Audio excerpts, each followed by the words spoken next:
27 ফেব্রুয়ারি আমাদের সকলের চোখ থাকবে কিন্তু বাংলাদেশ ভার্সেস পাকিস্তানের ম্যাচটাতে।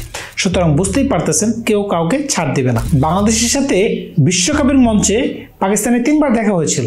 আমরা যদি 1999 সালের পাকিস্তানকে হারাতে পারি তাহলে 2025 সালের পাকিস্তান আমাদের কাছে বাচ্চা শিশু। যুদ্ধ যখন লড়েছিলাম, বলছিলাম 1971 সালের কথা, কাদের সাথে লড়েছিলাম? পাকিস্তানের সাথে। সেই একই যুদ্ধ কিন্তু হতে যাচ্ছে খেলার মাঠে।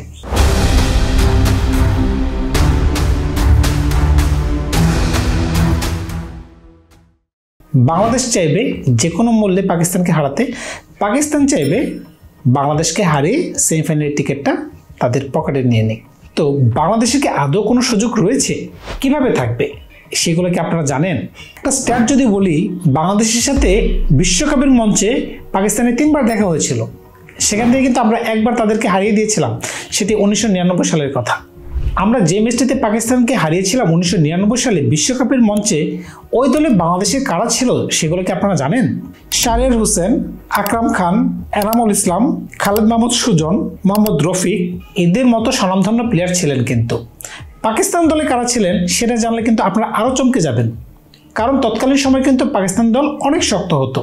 পাকিস্তান দলে ছিল সাইদ আনোয়ার, শহীদ আফ্রিদি, ইনজামুল হক, সেলিম মালিক, মঈন খান, আকরাম খান, ওয়াকার ইউনুস, এমনকি আজহার মাহমুদের মতো প্লেয়ার। ওই ধরনের বড় মাপের কোনো প্লেয়ারই বর্তমানে ওই দেশে নাই। এটাই সত্য এবং এটাই বাস্তব। বাংলাদেশ এবং পাকিস্তানের মাঝখানে এই পর্যন্ত 39টি আন্তর্জাতিক ওডিআই ম্যাচ হয়েছে। সেখান থেকে কিন্তু 34টি ম্যাচ জয়লাভ করেছে পাকিস্তান আর 5টা ম্যাচ জয়লাভ করেছে বাংলাদেশ। এদিক থেকে চিন্তা করলে বাংলাদেশ কিন্তু অনেকটাই পেছনে পড়ে আছে। কিন্তু পাকিস্তান হচ্ছে এমন একটা দল, সবসময় আনপ্রেডিক্টেবল। আপনি বলতে পারবেন না কোন দিন কোন ধরনের কাজ তারা করে বসে থাকে। তারা 100 রানে অল আউট হয়ে যেতে পারে, আবার এমনও দিন দেখতে পাবেন তারা 400+ রান করতে পারে। এটা তাদের কাছে খুব নর্মাল একটা ব্যাপার। আপনারা যদি বাংলাদেশের রিসেন্ট পারফরমেন্স দেখেন পাকিস্তানের সাথে, তাহলে আপনাদের মনে আছে কি কয়েকদিন আগে যে আমরা তাদের ঘরের মাটিতে টেস্ট সিরিজে আমরা হোয়াইট ওয়াশ করে এসেছিলাম? তো বুঝতেই পারতেছেন রিসেন্ট ফর্ম কিন্তু তাদের সাথে আমাদের খুবই ভালো। আমরা যদি পাকিস্তান টিমটিকে এবং বাংলাদেশ টিমটিকে পাশাপাশি রাখি তাহলে আমরা বুঝতে পারবো কোন দলের স্ট্রেংথ এবং কোন দলের দুর্বলতাটা কি। চলুন প্রথমে বাংলাদেশ দলটাকে একটু সাজিয়ে আসি ওই ম্যাচের জন্য। বাংলাদেশ দলের ওপেনার তানজিদ হাসান, সৌম্য সরকার, আমাদের ক্যাপ্টেন নাজমুল হাসান শান্ত, 4 নম্বরে তৌহিদ হৃদয় কিংবা মুশফিকুর রহিম থেকে একজন, 5 নম্বর মাহমুদুল্লাহ, 6 নম্বর মেহেদী হাসান মিরাজ, 7 নম্বর জাকির আলী অনেক। আমি কিন্তু আজকে বলতেছি মেহেদী হাসান মিরাজের কথা, কারণ হচ্ছে ইন্ডিয়ার কিন্তু 5 থেকে 6 জন টপ অর্ডার হেভি ব্যাটসম্যান রয়েছে, রাইট হ্যান্ড ব্যাটসম্যান। তারা কিন্তু খুবই পরাক্রমশালী, অফ ব্রেক বলার পেলে যেন তারা মরিয়া হয়ে উঠবে। তাই কিন্তু আমি ওই ম্যাচে তাকে অফ রেখেছিলাম, কিন্তু পাকিস্তানের বিপক্ষে আমি তাকে দলে ঢুকিয়ে দিব, কারণ আমাদের পাকিস্তানের বিপক্ষে একটু লম্বা ব্যাটিং দরকার। কারণ হচ্ছে পাকিস্তানের মাটিতে খেলা হবে, তো ওই মাঠে কিন্তু রানটা একটু বেশি হবে, আমাদের একটু বাড়তি বলার, একজন বাড়তি ব্যাটসম্যানের প্রয়োজন হচ্ছে। তো 7 নম্বর পর্যন্ত যেহেতু হয়ে গেল, 8 নম্বর আমাদের রাসুম আহমেদ, 9 নম্বর তাসকিন আহমেদ, 10 নম্বর নাহিদ রানা, 11 নম্বর মোস্তাফিজুর রহমান। ইনকেস আমরা তানজিদ হাসান সাকিবকে খেলাতে পারি। আপনারা যদি বাংলাদেশ দলটাকে একটু খেয়াল করে থাকেন, আমাদের এখানে 2 জন স্পিন বোলার রয়েছে খুবই ভালো, রাসুম আহমেদ এবং মেহেদী হাসান মিরাজ। তারা কিন্তু আমাদেরকে 20 ওভার এনে দিবে। ব্যাকআপ হিসেবে আমাদের কিন্তু মাহমুদুল্লাহ রয়েছে 2-3 ওভার এনে দেওয়ার মতো, এমনকি সৌম্য সরকার রয়েছে যেও কিনা 2-3 ওভার এনে দিতে পারে। তো বুঝতেই পারতেছে আমাদের এখানে কিন্তু মোটামুটি একটা ব্যালেন্স একটা টিম। তাসকিন যেহেতু অনেক ফর্মে রয়েছে, দুর্দান্ত সে বোলিং করতেছে, নাইট রানার পেস যে তাদেরকে পাকিস্তানকে ভোগাবে সেটা আপনারা নিঃসন্দেহে লিখে রাখতে পারেন। তো আমাদের সুযোগ কিন্তু রয়েছে। যদি আমরা পাকিস্তান টিমটাকে এক নজরে একটু সাজাই, কিরকম দেখা যাচ্ছে চলুন দেখে আসি। আমরা যদি ফাকার জামান এবং বাবর আজমকে যদি আউট করতে পারি খুব দ্রুত, তাহলে কিন্তু আমাদের জেতার সুযোগটা কিন্তু বেড়ে যাবে। কারণ কি তারা কিন্তু বর্তমানে ওই দলের পিলার, এবং এই দুজনেই কিন্তু 2017 সালের চ্যাম্পিয়ন্স ট্রফির একাদশের ছিলেন। এছাড়া বাকি যত প্লেয়ার আছে নতুন প্লেয়ার, তাদের কিন্তু এতটা অভিজ্ঞতা নেই।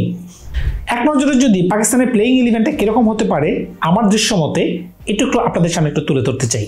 ফাকার জামান, বাবর আজম, কামরান গোলাম, মোহাম্মদ রিজওয়ান, সালমান আগা, সায়েদ শাকিল কিংবা খুশদিল শাহ কিংবা ফাহিম আশরাফ, শাহিন শাহ আফ্রিদি, হারিস রৌফ যদি উনি ফিট থাকেন, আশা করব ফিট থাকবেন, 10 নম্বর নাসিম শাহ, 11 নম্বর আবরার আহমেদ। আপনারা যদি খেয়াল করেন সকল দলের কাছে কিন্তু এটা লক্ষণীয় হবে যে একটা মাত্র স্পেশালাইজড স্পিন বোলার রয়েছে পাকিস্তানের কাছে আবরার আহমেদ। বাংলাদেশ কিন্তু স্পিনে ভালো, এবং পেস এমন একটা বিষয়, এখন ভালো পিচ হলে কিন্তু যে কোনো দলের কাছে কিন্তু পেস এখন আর থ্রেট না, পেস কিন্তু কাজে লাগানো যায়। আপনি যে কোনো দিকেই পেসকে কাজে লাগাতে পারবেন।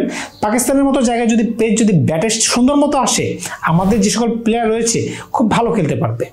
আমাদের টপ অর্ডার যদি একটু শিথিলভাবে খেলে এবং পাকিস্তান বোলারদেরকে প্রথম 15 ওভার যদি একটুখানি তাদেরকে ট্যাকেল দিতে পারে, তাহলে আমরা আশাবাদী আগে ব্যাটিং করে পরে ব্যাটিং করে আমরা তাদেরকে ধরাশায়ী করে ফেলবো।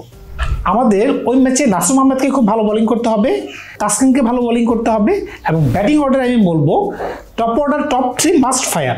তানজিদ কিংবা শান্ত কিংবা সৌম্য, তাদেরকে একজনকে তো ফায়ার করতেই হবে। মিডল অর্ডারে জাকির আলী কিংবা মাহমুদুল্লাহ কিংবা তৌহিদ হৃদয়, এখান থেকে দুজনকে অবশ্যই রান করতে হবে। রান বলতে বড় স্কোর বলতেছি, তাহলে যদি আমাদের জেতার সম্ভাবনাটা একটু বেশি বেড়ে যায়। তো বুঝতেই পারতেছেন এতটা আহামরি কিছু না, কারণ আমরা বর্তমানে যে পাকিস্তান টিম, এটাকে আমার কাছে কোনো টিমই মনে হচ্ছে না। আপনারা যদি একটা সময় পাকিস্তান টিম দেখেন, ব্যাটিং অর্ডারে কারা ছিল, আমি প্রথমেই বলেছিলাম 1999 সালে দলটাতে কারা কারা ছিল। সাইদ আনোয়ার, শহীদ আফ্রিদি, ইনজামুল হক, ইউনুস খান, মোহাম্মদ ইউসুফ, এমনকি বোলিংয়ে ছিল ওয়াসিম আকরাম, শোয়েব আক্তার, ওয়াকার ইউনুস, অলরাউন্ডার হিসেবে আব্দুল রাজ্জাক। ওই দলগুলোর সাথে যদি বর্তমান দলটা চিন্তা করেন, কোনোভাবেই ম্যাচ খায় না। তো পাকিস্তান আর আগের মতো নেই, তাদেরকে হারানোটা আমার কাছে মনে হয় দুধভাতের মতো, কিন্তু তারা একটা হোম কন্ডিশনে অ্যাডভান্টেজ পাবে, এটা হচ্ছে বড় কথা।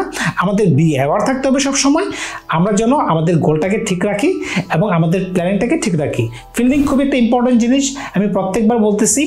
ফিল্ডিংয়ে যদি আমরা 20টা রান সেভ করতে পারি, অপোনেন্ট দল কিন্তু 40টা রান ব্যাকফুটে চলে যাবে। তো আজকে এই পর্যন্তই, ধন্যবাদ সবাইকে। আশা করবো বাংলাদেশের জয় নিয়ে আপনাদের কাছে নতুন একটি ভিডিও নিয়ে খুব দ্রুত আপনাদের সামনে আসতে পারবো। 27 তারিখ তো খেলা শেষ হবে, 28 তারিখ যেন এই ভিডিওটা নিয়ে আসতে পারি হাসি মুখে। ধন্যবাদ সবাইকে, ভালো থাকবেন আপনারা।